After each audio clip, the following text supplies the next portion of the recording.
انا مشفق من ما يحدث الان من حوار ومن محاولات من الاستاذ عبد اللطيف مناوي ان هو يقول ان هو تحمل المسؤوليه وحده.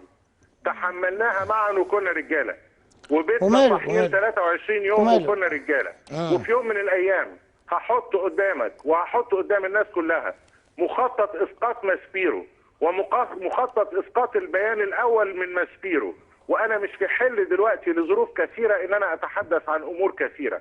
طيب ولكن طيب اللي انا بقوله النهارده اللي انا بقوله النهارده ان احنا النهارده هناك تحول حصل في مصر.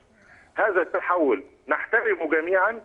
هذه الثوره، وقلت قبل كده ان انا قعدت مع الشباب وكنت اول واحد قعد مع الشباب واول واحد نقل صوت الشباب. ولكن فكره النهارده ان كان هناك عناصر اخرى تتحرك في جانب اخر لاستغلال ثوره الشباب. وعلى فكره انا بعض الشباب قالوا لي حاجه، احنا كنا بنبقى قاعدين وبنمارس هتافاتنا وبنعبر عن راينا، نفاجئ بعناصر اخرى جايه لينا وكنا بنرفضهم وكنا بنقول لهم ابعدوا عننا لان دي ثورتنا. الشباب دول رجعوا علشان ميدان التحرير ما تاخدوش قوه اخرى وتختطفوا منهم وهم موجودين ويشهدوا بذلك. وقالوا ان هناك من يحاول اختطاف ميدان التحرير مننا، وميدان التحرير هو مكان ثورتنا والمكان اللي احنا عبرنا فيه عن راينا. وكنت متفهم تماما دوافعهم ان هم ينزلوا واحترمت هذه الدوافع. بص يا معالي الوزير، النهارده ان احنا في زمن نخرج كلنا نفتعل بطولات، نفتعل بطولات. انت لم تكن سائر انما هم كانوا ثوار. نفتعل بطولات؟ مين قال لك ان احنا فتعلنا بطولات؟ انت كنت قاعد بالبيجامه واحنا نايمين وحاطين طبقات تحت مخدتنا عشان نحمي مبنى سيادي. لا، عشان تتوهوا الشعب. كويس، وانت كنت قاعد بالبيجامه عشان تتوهوا الشعب يا معالي الوزير. لا مش عشان تتوه الشعب، ده اللي انتوا عملتوه، ده اللي عملتوه معرفه الشعب كله مش معرفتي انا بس، مش رايي لوحدي. مش رايي لوحدي.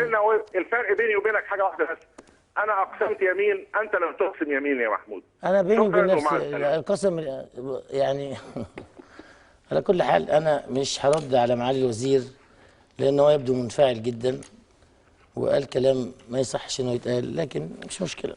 خليني انقل دلوقتي لحاجه مهمه استاذ محمود.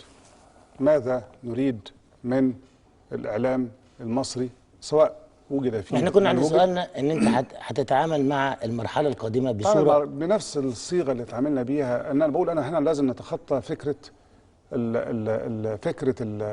الانتقام. لازم نحط، احنا مش قدامنا احنا الثوره الفرنسيه بعدها ولا احنا ما حدث في العراق ولا ينبغي ان نتوقف عن مساله المحاكمات. نتحاور ونتناقش زي ما عملنا النهارده كده. هو ده يعني التخوين. لا ينبغي ان نخون، لا ينبغي تفتح ايه اللي يحصل. ينبغي ان يكون هذا. انا بسالك عارف ليه انا